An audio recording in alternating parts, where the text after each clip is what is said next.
Qualifying R&D activities vary widely and don't always require groundbreaking inventions.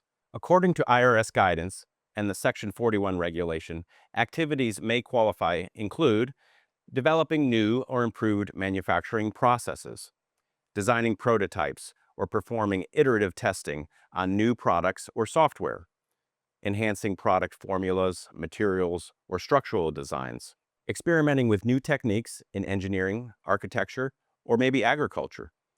As long as you're working to resolve technical uncertainties and relying on scientific or engineering principles, these activities could qualify for the credit.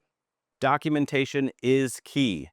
Maintaining records of testing procedures, trial results, and technical specifications to substantiate your claims.